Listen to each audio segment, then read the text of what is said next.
วัดที่โดนยาเบื่อไป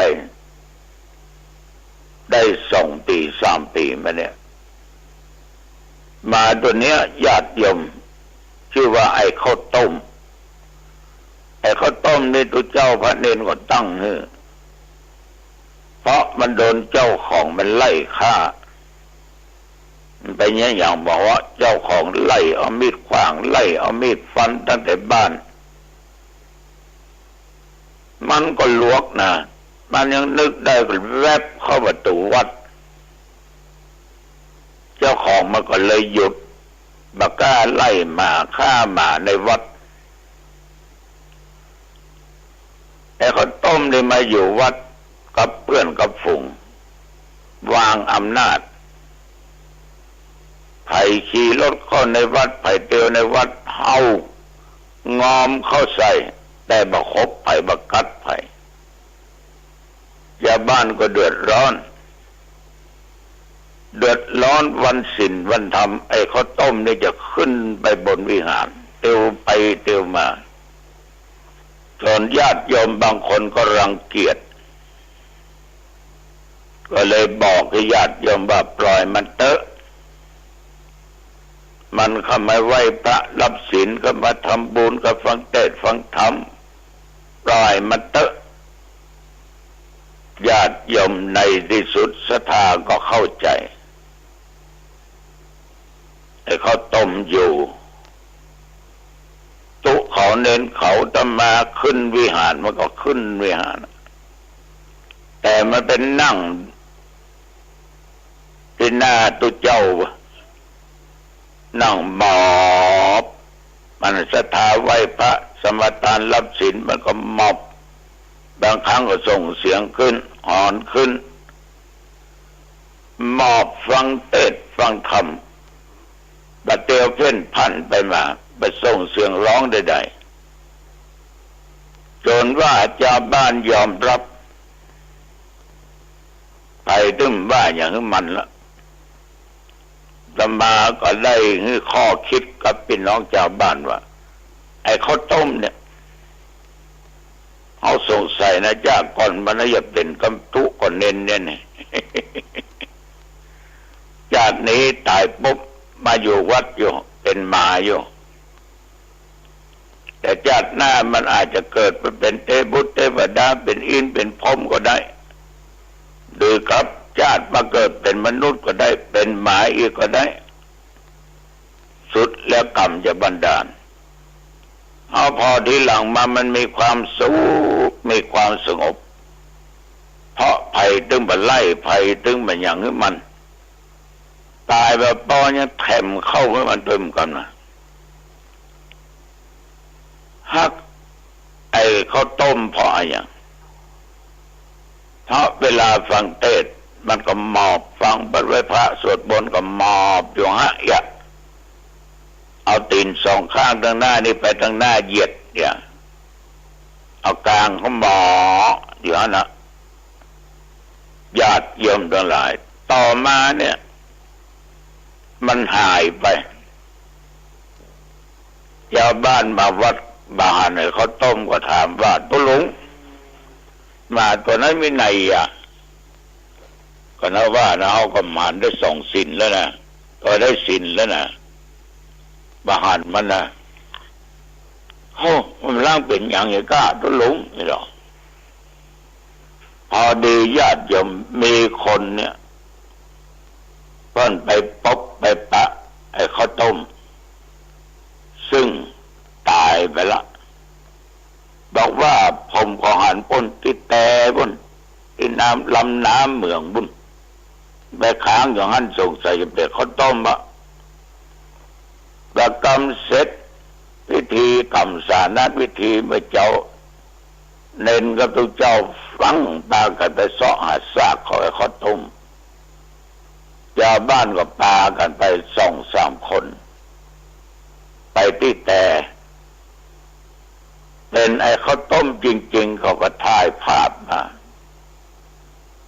แต่ว่าร่างกายของมันเนี่ยมันคงที่ละมันก็เน่าก็เปื่อยไปก็เหมือนกับคนเนาะเนี่ยก็ส่งกลิ่นเหม็นละ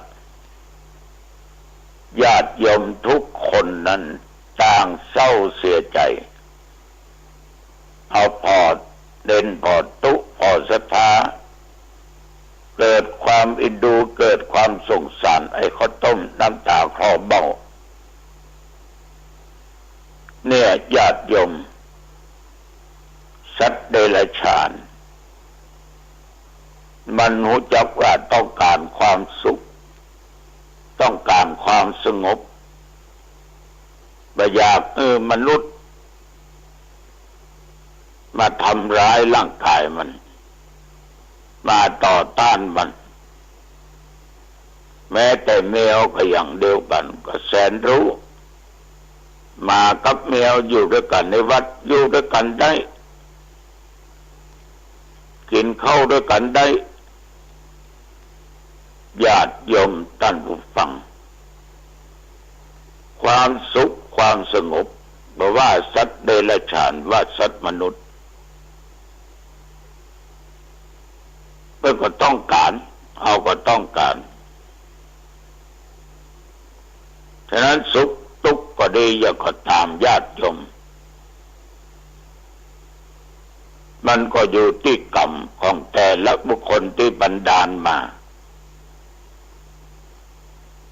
ทั้งอดีตชาติเราว่ามาว่าคนว่าสัตว์ว่าคนกรรมดังนั้นที่โดนบันดาลเขาได้เกิดเป็นสัตว์เดรัจฉานกรรมดังนั้นที่โดนบันดาลเขาได้มาเกิดเป็นคนทุกสิ่งทุกอย่างเกิดจากการปฏิบัติในอดีตชาติญาติโยมท่านผู้ฟังในทางพุทธศาสนาเขามีภาษิตว่านัตติสันติประมังสุขขังสุขอื่นยิ่งกว่าความสงบก็มีฉะนั้นความสงบเนี่ยญาติโยมทั้งหลายเป็นสิ่งที่ว่าคนว่าสัตว์ต้องการความสงบว่าต้องการภัยมาเบียดเบียนว่าต้องการภัยมาไล่ว่าต้องการภัยมาว่าอย่างอันอย่างนี้เบื่อความเดือดร้อนเบื่อความยุ่งยากญาติโยมเอาอยู่ด้วยกันในโลกนี้ว่าสัตว์และคนควรจะมีเมตตาต่อกันกรุณาต่อกันสร้างคุณค่าของไปของมันหรือดีเหมือนกับไอ้ข้าวต้มเหมือนกับไอ้จุกอีส้มจุกที่เขาตาลขันเข้าไปหาเพราะอย่างญาติโยมเพราะเขาอยู่ด้วยกันได้มีความผูกพันกันบรังแกกันสัตว์เมื่อได้รับความเมตตาจากไผ่จากคนใดมันก็จะฮักคนนั้นผูกพันกับคนนั้นกระลิ่มกระเลี่ยกับคนนั้นทุกเจ้าเคยอู้ญาติโยมฟังสังเกตดูหมาวัดคนใดที่หันหมากำค้อนกับกิดินขว้างก็ดีไล่บุกไล่ตีก็ดีด่ามันก็ดีมันจำนะโยมนะย้ำบัดตันหันตัวย้ำตันได้ยินเสียงได้ยินก็เสียงรถเนี่ยมันถึงเห่าละมันถึงไล่ละตรงกันข้ามแต่มาภาพเนี่ยไปเทศไปงานมารถเอาเข้าวัดไปปบมันถึงล้นมาต้อนรับแกว่งหางดุกดิกดุกดิกแสดงความสุขใจดีใจที่หันตุเจ้าเข้ามาเพราะอ้อมได้เบียดเบียนมันอ้อมได้บุกได้ตีมันอ้อมได้ด่ามันแล้วโอ้ถึงคำด่าเนาะคนนอนนี้ก็แปลกแต่ง่าวมันมาบ่ะเพราะว่าลวกหมาลวก อกก็มึงก่อนเนี่ยเอามาไปเปาะไปเทียบด้วยหาว่าหมานี่เง่าคนเง่าก็บอกว่าเง่าเหมือนหมาอันนี้ก็เป็นเรื่องของคนเป็นเรื่องของมนุษย์เขาว่าอย่างไรมันก็ว่าไปอย่างนั้นฉะนั้นสรุปแล้วญาติโยมเอาฮักเขาก็ฮักเขาเอาเมตตาธรรมต่อเขาก็มีความเมตตาธรรมต่อเขาปฏิบัติต่อเขาอย่างใดเขาก็ปฏิบัติต่อเขาอย่างนั้นขอบใจต่อทุกคนที่รักลูกมาลูกเมียเนื้อแต่รักจะไปเกินฮักพ่อฮักแม่เนอะจะไปลืมพ่อลืมแม่เนอะฮักมาฮักเมียจะลืมผัวลืมเมียลืมลูกลืมเต้าลืมพ่อลืมแม่จะได้กินจะได้นุ่งไม่ได้นุ่งพ่อแม่อยู่จะได้มาเอาใจใส่เจ็บไข้ได้ป่วยก็ปล่อยปะละเลยที่มากับเมียว่าสบายได้บดเท่าฟังเอาใส่รถไปหาหมอเสี่ยงเป็นหลายร้อยเสี่ยงเป็นหลายพันแต่แม่เจ็บอันเจ็บนี่พ่อมสบายถ้าส่งกูกำอีกน้อยปะบ้างนี่เกินไปเนอะฉะนั้นฮักพ่อฮักแม่นักฮักผัวฮักเมียลูกเต้านักแล้วก็ฮักหมาฮักแมวนักไม่ต้องฮักกะจะไปแบ่งชั้นแบ่งวรรณะอย่างนั้นกะ อันนี้ก็ขอฝากไว้นะกับพ่อแม่พี่น้องญาติโยมผู้รักสัตว์ทั้งหลายเอาละผู้จ่าไปมาก็เป็นเวลาพอสมควรเนาะอายุวันโนสุขังพลังพบกันใหม่โอกาสหน้าเจริญพรสวัสดีครับท่านผู้ฟังที่เคารพธรรมสาระวันนี้ผมกาเศรษฐ์เพชรสำริดวิทยากรก็นำสาระธรรมดีๆมาบอกผ่านให้ท่านได้รับรู้รับทราบกันนะครับเรื่องราวของพระธรรมในพระวินัย 84,000 พระธรรมขันธ์นะครับก็เรื่องของสิ่งที่เราอย่าไปฝืนใจก็ปล่อยอารมณ์ใจความคิดความอ่านของเราให้เป็นธรรมชาติอย่าได้ถูกบุคคลอื่นบังคับทางด้านจิตใจฝืนใจอย่างเช่นฆ่าทาสบริวารนะครับทำให้เราได้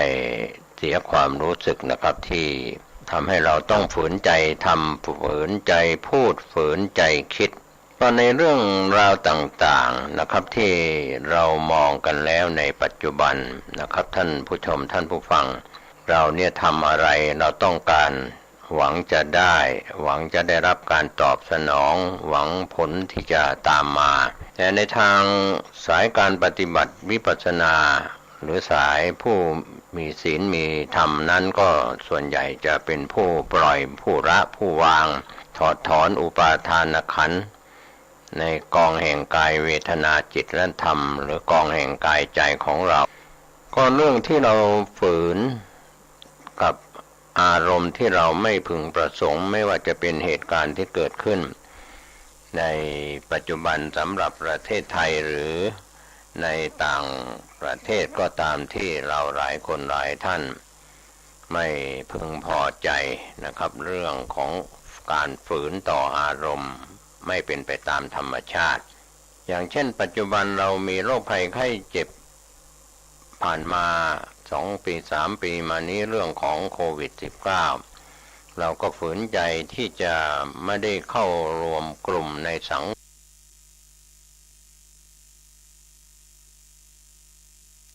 ว่าใครจะนำเชื้อไวรัสมาติดเราจะนำเชื้อไวรัสไปติดใครก็เลยต้องเว้นระยะห่างทางสังคมก็เกิดขึ้นมาทำให้ภาวะด้านการเมืองการเศรษฐกิจและในด้านต่างๆสังคมและชีวิตประจำวันนั้นเปลี่ยนไปมากในขณะนี้ก็ถือว่าคลายลงจะเข้าสู่ภาวะปกติแม้ว่าเราได้ไปแล้วครบโดสหรือมากกว่านั้นหรือบางท่านก็อาจจะยังเชื่อมั่นยังไม่ฉีดว่าเราจะดูแลรักษาสุขภาพของตัวเราเองให้ดีตั้งอยู่ในความไม่ประมาทก็ไม่ฝืนใจ ก็ดูแลตัวเองในเรื่องการกินการนอนการคบค้าสมาคมการเข้าสังคมอะไรต่างๆก็ไม่ฝืนใจไม่ฝืนอารมณ์ที่เราใช้ศัพท์พูดกันประจำอยู่ว่าอย่าฝืนใจอย่าฝืนคำพูดอย่าฝืนการกระทำอะไรที่เราคิดว่าไม่ถูกต้องเราก็ไม่ทำไม่ฝืนใจอะไรที่ถูกต้องเราก็กระทำตามใจเรา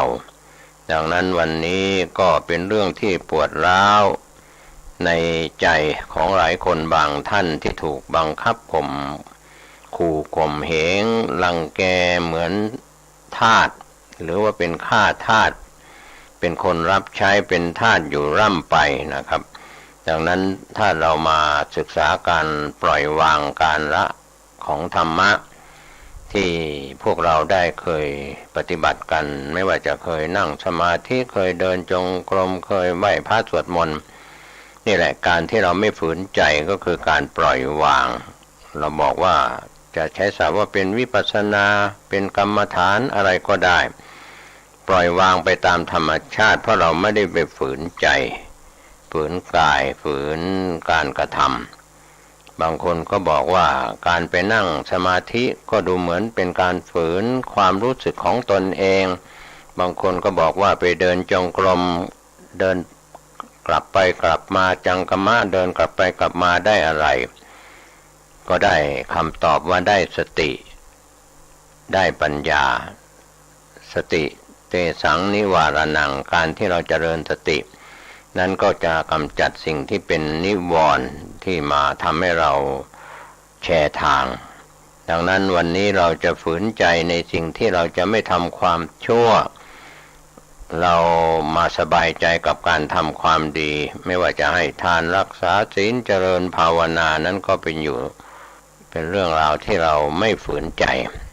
เราจะคบเพื่อนก็ไม่ต้องฝืนใจเราจะคบผู้ใหญ่เราก็ไม่ต้องฝืนใจเราจะเข้าหาพระสงฆ์องค์เจ้าเข้ากราบนมัสการเราก็ไม่ต้องฝืนใจไม่ต้องเรียกว่าทำตัวสบายไม่ใช่ยศช้างขุนนางพระอะไรทำนองนั้นก็เป็นเรื่องพินอพิเทามีพิธีการมากเกินไปก็ฝืนธรรมชาติสิ่งใดที่ฝืนธรรมชาติก็จะไม่ประสบพบกับความเป็นจริงในเรื่องของการที่เราไม่ได้ใช้ธรรมชาติมาเป็นธรรมชาติบำบัดวันนี้เราต้องไปกินยาไปหาหมอไปพบแพทย์ตามแพทย์นัดไปตามที่กำหนดวันเวลาเพื่อจะไปตรวจสุขภาพก็ดีไปรับยาก็ดีไปฟังคำแนะนำของคุณหมอคุณพยาบาลหรือเจ้าหน้าที่สาธารณสุขก็ตามโรงพยาบาลของรัฐเอกชนสถานพยาบาลคลินิกอะไรต่างๆก็ถามว่าฝืนไหมก็ฝืนเพราะว่าเราไม่สบายกายก็ทำให้ไม่สบายใจเราก็ต้องฝืนใจต้องไปหาหมอคุณหมอก็เช่นเดียวกันเมื่อนัดคนไข้ก็ต้องรอตรวจสุขภาพรอจ่ายยาสั่งจ่ายยาตามประวัติคนไข้ตามการที่ตรวจการรักษาของแพทย์นายแพทย์หญิงหรือเจ้าหน้าที่ที่เกี่ยวข้องนะครับวันนี้ถ้าเราจะใช้หลักของธรรมชาติบำบัดก็คือการทำตัวสบายแบบนักปฏิบัติธรรมจะยืนก็มีสติจะนั่งก็มีสติจะเดินก็มีสติเรียกว่าเดินจงกรมนั่นนะครับจะนั่งสมาธิก็มีสติเน้นตัวสติอย่างเดียวไม่ต้องไปฝักใฝ่เพราะฉะนั้นเป็นเรื่องที่ผู้ดำเนินรายการชวนแล้วก็พูดถึงในตอนต้นว่าเราทำเนี่ยไม่เอาอะไรไม่ต้องการอะไรแต่เราต้องการเจริญสติมีมากเท่าไหร่เรียกว่าสาตัดจากกิริยาสติเป็นไปโดยติดต่อเราก็จะทำให้มีกำแพงเหมือนสูงยิ่งกว่ากำแพงเมืองจีนซะอีกนะครับที่ใหญ่ขนาดไหนก็จะกั้นสิ่งที่เป็น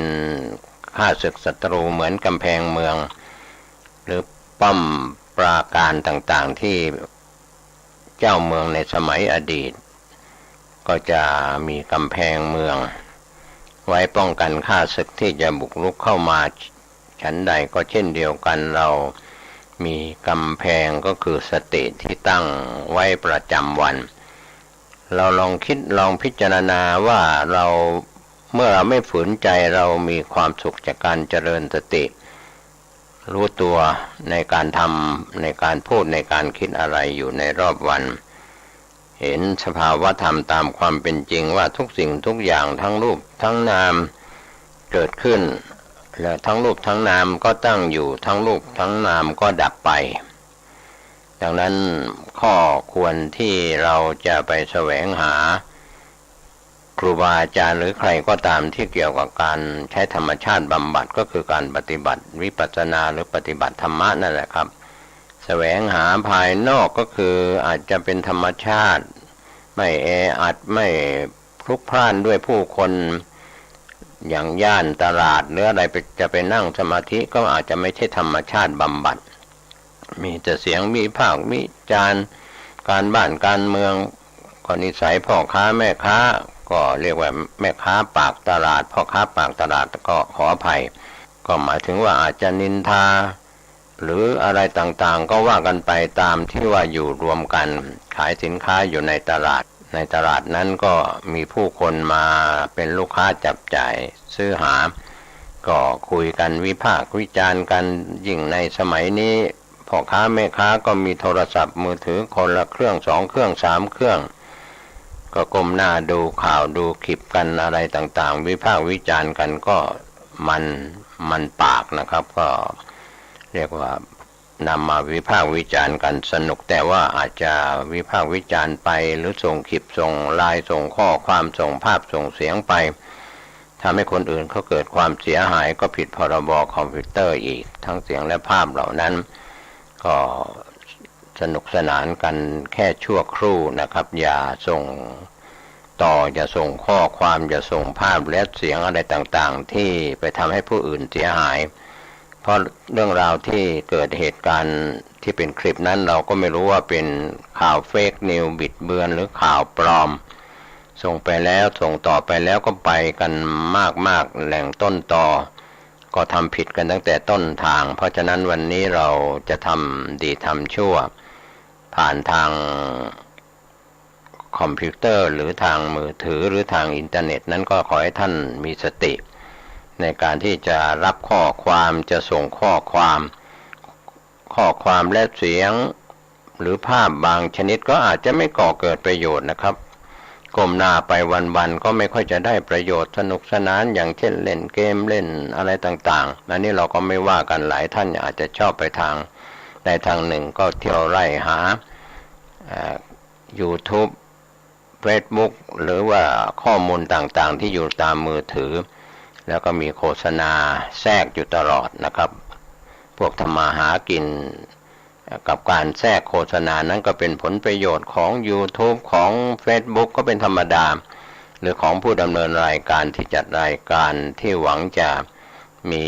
ผลตอบแทนเข้ามาเรียกว่าไลฟ์สดมียอดมากๆก็ทางผู้บริหารต่างประเทศไม่ว่าจะเป็น YouTube หรืออะไรก็จะพยายามให้ท่านได้ไลฟ์ให้มียอดมากๆก็เป็นการสร้างเรตติ้งของบริษัทหรือของ YouTube นั้นด้วยของตัวท่านเองผู้ดำเนินรายการด้วยแต่สิ่งหนึ่งวันนั้น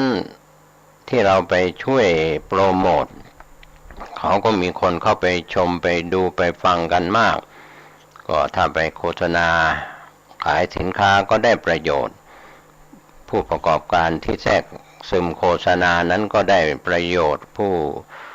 ดำเนินรายการนั้นก็ได้ประโยชน์แต่ท่านผู้ฟังอาจจะเป็นสิ่งที่ได้ประโยชน์บ้างไม่ได้ประโยชน์บ้างก็ดังที่พวกเราเอื่อมระอากับการดูสื่อทั้งหลายไม่ว่าจะเป็นสื่อทีวีดาวเทียมสื่อทีวีดิจิตอลหรือวิทยุกระจายเสียงสื่อหลักสื่อชุมชนสื่ออะไรต่างๆเนี่ยมีโฆษณาขั้นที่โดยเฉพาะสื่อดาวเทียมหรือสื่อทีวีทางดิจิตอลต่างๆที่โฆษณาใช้ศัพท์แบบชาวบ้านพูดกันก็โฆษณาบ้าเลือด ยาวเหลือเกินมากเหลือเกินจนเราอยากจะเข้าไปดูเนื้อหาสาระอยากจะไปชมละครโขนหนังหรือดูรายการอะไรที่เขาดูกันในช่องทางทีวีก็เลยเป็นช่องทำมาหากินก็ไม่รู้ว่ากสทช.เป็นเสือกระดาษหรือไม่เป็นเสือกระดาษก็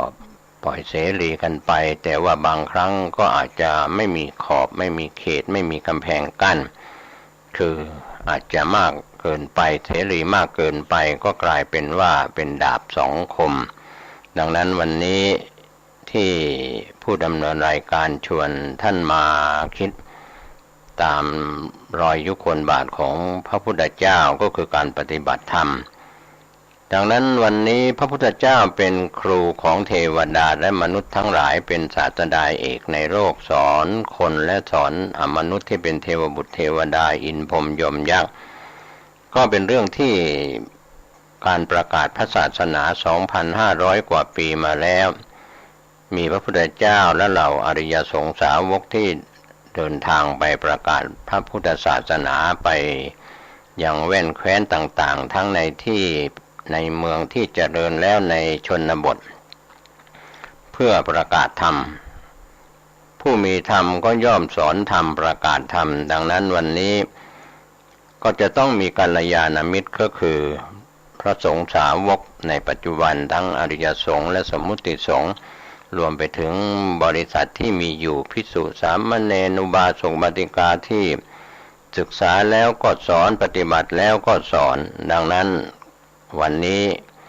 ใครจะเป็นกัลยาณมิตรเป็นเพื่อนที่ดีเป็นครูบาอาจารย์ที่ดีเมื่อมีครูบาอาจารย์ที่ดีเป็นพระคุณเจ้าพระภิกษุสงฆ์องค์สามเณรหรืออุบาสกอุบาสิกาที่เป็นกัลยาณมิตรแล้วก็ต้องมีผู้ปฏิบัติสถานที่ปฏิบัติก็มีความสำคัญก็แสวงหาสถานที่สงบเงียบสงัดสะดวกในการที่เราจะนั่งสมาธิจะเดินจงกรมก็ได้รับความสงัดได้ความสุขและได้การเจริญสติเป็นไปโดยติดต่อในสถานที่สงบเงียบก็จะได้เปรียบในข้อที่สองข้อแรกนั้นได้ครูบาอาจารย์ที่สอนข้อที่สามก็คือความตั้งใจของตนเองบางคนก็ออกมาคัดค้านว่าไม่จำเป็นต้องไปเดินจงกรมไปนั่งสมาธิต้องไปทำพิธีดีตองในสำนักปฏิบัติธรรมนุ่งขาวห่มขาวถือศีลในเรื่องของกฎระเบียบอาจจะฝืนใจคนที่เขาชอบธรรมชาติก็แต่งตัวตามสบายก็เรียกว่าขอให้มีความตั้งใจที่จะมีสติเจริญสติท่านจะอยู่ในอิริยาบถใดยืนเดินนั่งนอนคู่เหยียดเคลื่อนไหวอิริยาบถใหญ่บทเล็กท่านเจริญสติรู้เท่าทันอารมณ์เรียกว่าตั้งใจกำหนดรู้ในอารมณ์ท่านจะนั่งสงบเฉยๆกำหนดดูลมหายใจเข้าออกหรือในส่วนของการเดินจงกรมก็ซ้ายย่างขวาย่างที่เรามีการเคลื่อนไหวไปก็มีสติเนี่ยข้อที่สามนี่ก็คือการที่มีเจตนาตั้งใจประพฤติปฏิบัติก็หลายท่านก็บอกว่าการทำงานทุกวันนี้ทำงานอยู่ในบ้านทำงานอยู่ในสำนักงานหน่วยงานหรือในวัดในสถานที่ใดๆก็ถือว่าเป็นการปฏิบัติธรรมก็ถูกต้องแต่ว่าท่านต้องเจริญสติเพื่อตั้งอยู่ในความไม่ประมาทก็จะเกิดปัญญาและข้อสำคัญข้อสุดท้ายก็คือจะต้องไม่มีปริโภทบางคนห่วงการงานห่วงเอกราชห่วงค้าห่วงขายห่วงธุรกิจห่วงการเรียนการศึกษาสารพัดห่วงปริโภท10อย่างก็คงไม่ต้องมาขยายกันถึง10อย่างนะครับการกังวลที่เราจะทำอะไรบางคนเนี่ยเอาโทรศัพท์มือถือวางไว้ข้างๆในขณะที่ทำงานอยู่ก็ไม่เป็นนะครับไม่เป็นสมาธิมีแต่ปริโภทใคร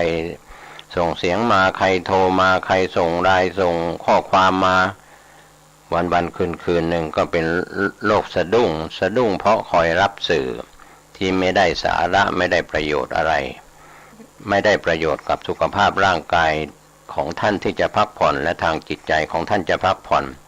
สื่อสารที่อยู่กับ มือถือทางอินเทอร์เน็ตนั้นรบกวนเหลือเกินกังวลเหลือเกินว่าใครโทรมาใครติดต่อมาใครสื่อสารมาถ้าไม่เปิดดูก็มีความห่วงใยว่ามีเรื่องเดือดร้อนใครโทรมาหรือไม่ข้อความบางข้อความก็อาจจะเป็นเรื่องของที่เราเจอแล้วก็เจออีกอะไรต่างๆถูกหลอกแล้วก็หลอกอีกก็คือ call center หรือว่าแก๊ง call center ตำรวจไซเบอร์ก็เจ็บหัวเรียกว่าปวดเสียนเวียนหัวกันอีกกับการไล่ล่ากับแก๊ง call center มา108,000 ประการนะครับแก๊งหลอกลวงมาในช่องทางต่างๆที่ท่านจะถูกหลอกผ่านมือถือของท่านเองก็อุปกรณ์ของท่านที่มีอยู่นั่นแหละครับทำให้เราต้องเสียเงินเสียทองเสียเนื้อเสียตัวเสียความเสียหลายๆเสีย108,000 ประการเพราะความปริโภทกังวลวันนี้เราจะปล่อยวางทำตัวสบายๆที่ผู้ดำเนินรายการพูดในตอนต้นว่าเราอย่าไปฝืนใจใครจะมาบังคับอะไรเราทำอะไรมากไปในเชิงนักจิตวิทยาหรือผู้ที่จบมาจากการศึกษาจิตวิทยาเขาจะไม่บังคับกันก็อาจจะเสนอนโยบายพูดให้เข้าใจแล้วเขาจะทำไม่ทำก็เป็นเชิงจิตวิทยาใช้จิตวิทยาอย่าไปทำความฝืนใจในส่วนที่เราจะทำงานร่วมกับใครบางทีฝืนใจถูกบังคับมากเกินไปก็เป็นเรื่องทรมานใจดังนั้นในข้อที่4ของผู้ที่จะปฏิบัติธรรมถ้าเรากังวลมากบางคนนี่กำลังก่อสร้า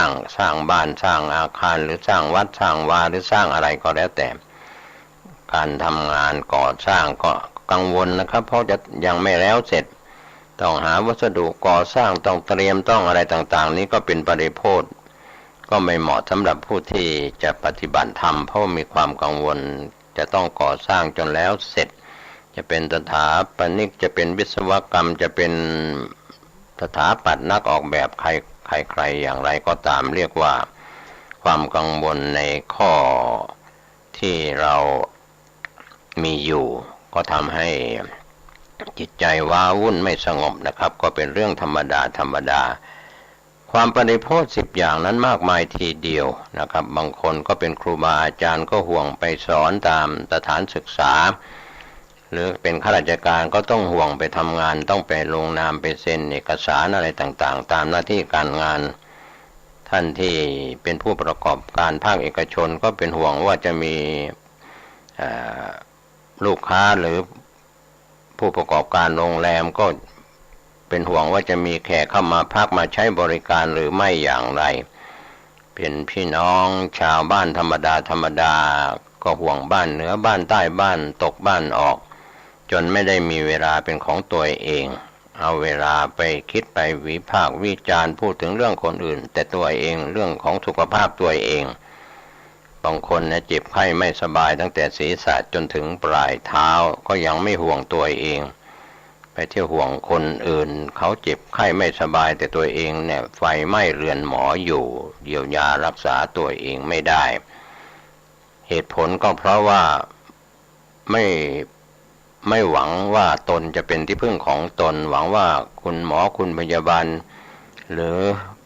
ผู้ที่จะมาเยียวยารักษาสุขภาพของตนเองได้ความจริงหมอก็เจ็บป่วยหมอก็ไม่สบายเหมือนกันหมอก็เกิดแก่เจ็บตายเหมือนกันเราก็เกิดแก่เจ็บตายวันนี้เราไม่สบายด้วยเหตุอันใดเราอย่าลืมว่าเราก็ต้องไปสาวหาเหตุกินมากเกินไปนอนมากเกินไปหรือทำอะไรที่ไม่ได้มีเวลาพักผ่อนกินน้อยนอนน้อยอันนั้นเป็นสโลแกนของโยคีช้างพีโยคีผอมอันนั้นเป็นสโลแกนของโยคีที่ปฏิบัติธรรมตามสำนักปฏิบัติธรรมต่างๆถ้าไปดูโยคีหรือว่าโยคาวจรชายหญิงหรือพระภิกษุสามเณรหรือคฤหัสถ์เราที่ไปปฏิบัติธรรมตามสำนักต่างๆก็ใช้ศัพท์ว่ากินน้อยนอนน้อยพูดน้อยบางครั้งบางแห่งบางคนก็พูดมากเกินไปจนไม่มีเวลาแทบจะไม่เรียกว่าหายใจไม่ทันเพราะว่าพูดจนขาดสติ การพูดมากสำหรับสายการปฏิบัตินั้นเขาจะไม่ใช้กันครูบาอาจารย์วิปัสสนาจารย์หรือเถราจารย์อุปชฌาย์อาจารย์ท่านจะเป็นผู้สงบเงียบเรียบร้อยพูดแต่พอประมาณอย่างพระวิปัสสนาจารย์ก็เรียกสอบอารมณ์พอประมาณกับโยคีปฏิบัติชายหญิงหรือบรรพชิตภิกษุสามเณรหรือคฤหัสถ์ก็ตามถ้าพูดมากทั้งโยคีทั้งอาจารย์ผู้สอนก็คงไปไม่ไหวนะครับพูดไปมากๆก็กลายเป็นวาจาที่เป็นเดรัจฉานวิชาเป็นเดรัจฉานคาถาไม่ใช่ธรรมีคาถาออกไปเรื่องชาวบ้านกินอยู่หลับนอนสะท้อนดวงใจก็เป็นเรื่องของชาวบ้าน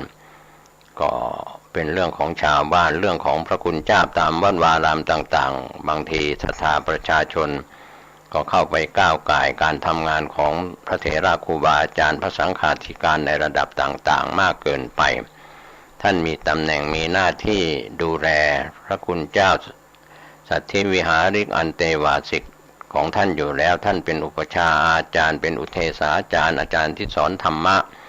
สำหรับฝ่ายบรรพชิตเขาก็มีหน้าที่ดูแลอยู่แล้วเราไม่ควรจะเข้าไปก้าวก่ายสำหรับฝ่ายผู้เป็นพ่อเป็นแม่ก็มีหน้าที่อบรมสั่งสอนลูกหลานท่านเท่านั้นบางคนเนี่ยไปสอนบ้านใกล้เรือนเคียงเขาก็ไม่ชอบเพราะว่าครอบครัวแต่ละสถาบันครอบครัวเขาก็มีเรื่องของภายในครอบครัวที่ไม่เหมือนกันเราจะไปแก้ปัญหาให้เขาหรือเราจะไปสอนเขาก็ไม่ใช่ดังนั้นเมื่อนึกถึงการที่พระพุทธองค์ทรงตรัสรู้พระอนุตตรสัมมาสัมโพธิญาณก็ท้อพระทัยว่าการบรรลุธรรมรู้ธรรมนี่เป็นเรื่องยากท้อที่จะไม่สอนท้าวสหัมบดีพรหมก็มาอาราธนาเห็นว่าต่อไปเวนยสัตว์ทั้งหลายจะลำบากจะไม่ได้บรรลุธรรมเพราะพระพุทธองค์ทรงเรียกว่าขวนขวายน้อยที่จะไม่สอนดังนั้นสอนธรรมนั้นก็ต้องมีการอาราธนาธรรมก็เป็นธรรมเนียมประเพณีท้าวสหัมบดีพรหมอาราธนาให้พระพุทธเจ้าแสดงธรรมก็เป็นธรรมเนียมในการที่พระคุณเจ้าจะขึ้นธรรมาสจะแสดงธรรมก็กราบอาราธนาพระมาจโรกาธิปติสามปติเป็นภาษาบาลีเป็นต้นก็นิมนต์แสดงธรรมอะไรอย่างนี้เป็นต้นหรือพวกเราชาวบ้านที่เป็นชายหญิงก็เรียกว่าสอนธรรมบอกกล่าวธรรมตามความพึงพอใจของตัวผู้สอนแล้วก็ผู้รับฟังสื่อทางการรับการฟังการให้นี่ก็ต้องเป็นประโยชน์นะครับทั้งสื่อการส่งออกไปถ้าไม่เป็นประโยชน์เราก็ไม่ควรจะส่งสารสื่อสารออกไปผู้รับก็เช่นเดียวกันเราจะเลือกรับสื่อสารที่เป็นประโยชน์กับตัวเราคนในครอบครัวหรือหน่วยงานของเราพอประมาณครับก็เป็นเรื่องราวที่เราไม่ฝืนใจให้ไม่ฝืนใจรับพอดีวันนี้ครับผมเกษตรเพชรสำริดวิทยากรชวนท่านผู้มีสติปัญญาท่านผู้ชมท่านผู้ฟังนั้นมีสติปัญญาบารมีดีอยู่แล้วช่วยกันคิดช่วยกันทำช่วยกันสร้างสรรค์สังคมในชุมชนสังคมเมืองสังคมในภูมิภาคสังคมของประเทศและสังคมโลกให้เจริญด้วยศีลด้วยธรรมด้วยความไม่ฝืนใจเป็นไปตามธรรมชาติที่ฝนตกแดดออกหรือธรรมชาติที่กลางวันกลางคืนสุขกายสุขใจทุกรูปทุกนามวันนี้และวันถัดไปเดือนนี้และเดือนถัดไปชาตินี้หรือชาติถัดไปโดยทั่วหน้ากันสวัสดีครับธรรมะเป็นความจริงของชีวิตธรรมะเป็นความจริงของโลกดั่งมนุษย์โลกทุกคนต้องการความสงบปรารถนาให้ความสงบเกิดขึ้นกับชีวิตตนเองเกิดขึ้นกับครอบครัวของตนเองเกิดขึ้นกับประเทศชาติของตนเอง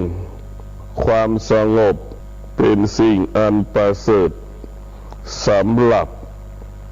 บัณฑิตทั้งหลายแสวงหาความสงบ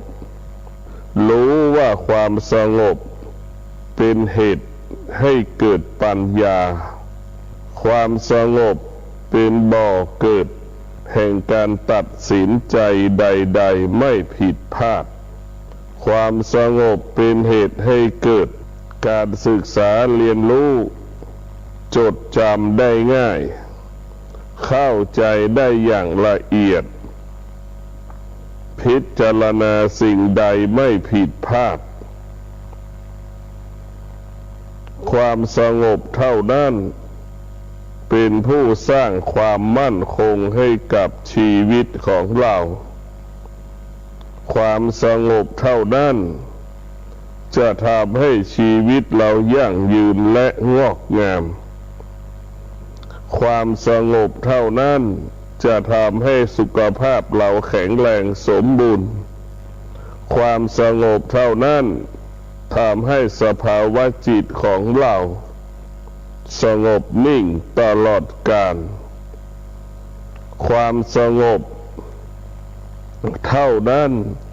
ที่เป็นอาหารของจิตใจของเหล่าบัณฑิตทั้งปวงบัณฑิตทั้งหลายจะให้ความสำคัญกับความสงบเหนือกว่าเรื่องใดๆเหนือกว่าสิ่งใดๆที่มีอยู่บนโลกใบนี้เหล่าบัณฑิตจะให้ความสำคัญกับความสงบทุกลมหายใจ ลมหายใจเข้าออกของเหล่าบัณฑิตของเหล่าผู้ปฏิบัติธรรมของผู้ที่ต้องการมรรคผลนิพพานทุกลมหายใจความสงบจะปรากฏเกิดขึ้นทุกลมหายใจเป็นความดีทุกลมหายใจความสงบเหล่านั้นทำให้เราเป็นผู้รู้ผู้ตื่นผู้เบิกบานความจริงของโลกเป็นผู้ที่พัฒนาชีวิตของเราไปสู่ความดีงามให้ได้รับความดีงามยิ่งขึ้นไปความสงบเท่านั้นจะทำให้เราได้รับรู้ความชั่วของโลกที่ปรากฏมีอยู่บนโลกใบนี้ความสงบเท่านั้นจะรู้ประโยชน์ของคุณแห่งความดีความสงบเท่านั้นจะรู้โทษแห่งความชั่วทั้งปวงบุคคลใดที่มีความสงบปรากฏเกิดขึ้นกับชีวิตจิตใจบุคคลผู้นั้นจะมีสภาวะจิตที่มั่นคงจะมีสภาวะจิตที่ยั่งยืนมีสภาวะจิตที่งอกงามตลอดเวลาบุคคลใดดวงจิตใดที่เกิดความสงบดวงจิตนั้นจะไม่หวั่นไหวดวงจิตนั้นจะมั่นคงต่อการเปลี่ยนแปลงของอารมณ์ความรู้สึกที่ปรากฏเกิดขึ้นขณะดำเนินชีวิตขณะปฏิบัติหน้าที่ทุกลมหายใจผู้ที่บำเพ็ญเพียรภาวนาเป้าหมายจะให้จิตสงบเป้าหมายจะให้อายตนะสงบเป้าหมายจะให้อวัยวะของเราสงบความสงบเท่านั้นจะทำให้เราเข้าถึงแก่นแห่งความจริงความสงบเท่านั้นจะทำให้เราเข้าถึงสาระแห่งความจริงของพระพุทธเจ้าความสงบเป็นบ่อเกิดแห่งปัญญาเป็นเหตุให้เกิดปัญญาเมื่อเราเกิดปัญญาเราจะเข้าใจและเราจะเข้าถึงความจริงอันประเสริฐที่พระพุทธเจ้าค้นพบสงบมากเท่าไหร่จิตใจเราก็มั่นคงมากเท่านั้นสงบมากเท่าไหร่ เมื่อตาเห็นรูปภาพต่างๆตานั้นก็ละเอียดมากเท่านั้นสุขุมรอบคอบมากเท่านั้นเวลาตาตัดสินใจใดๆแม่นยำชัดเจนเกิดความสำเร็จในการตัดสินใจที่ตารับรู้ภาพนั้นๆได้อย่างดีพวกเราทั้งหลายความสงบเป็นสิ่งที่เราต้องการและปรารถนาทุกขณะลมหายใจคนจำนวนมากของโลกต้องการความสุขมากกว่าความสงบมีคนจำนวนน้อยของโลกที่ต้องการความสงบแสวงหาความสงบมากกว่าความสุขพวกเราทั้งหลายความสุขนั้นเป็นกิเลสความสุขนั้นเป็นผู้ทำลายชีวิตของเราความสุขนั้นเราไม่สามารถกำกับมันได้กำหนดมันได้ควบคุมมันได้มันจึงส่งผลให้ผลขัดแย้งแตกแยกประสบปัญหาดังที่เป็นอยู่ณขนาดนี้เวลานี้ความสงบนั้นเกิดจากเราเป็นผู้สร้างเกิดจากเราเป็นผู้รักษาเพราะความสงบเราเป็นผู้กำหนดขึ้นเอง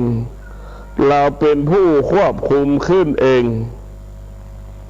แล้วก็เป็นผู้กำกับขึ้นเองเราจะรู้ว่าความสงบมันจะหมดไปเราก็จำเป็นแต่งเพิ่มเติมเสริมแต่งให้มันคงที่คงเดิมไว้แล้วเราสามารถกำกับมันได้เราสามารถกำหนดมันได้ด้วยตัวเราเองเพราะฉะนั้นความสงบเกิดขึ้นได้ตัวเราเป็นผู้ประพฤติตนปฏิบัติตนตัวเราเองเป็นผู้พัฒนากายและใจของเรา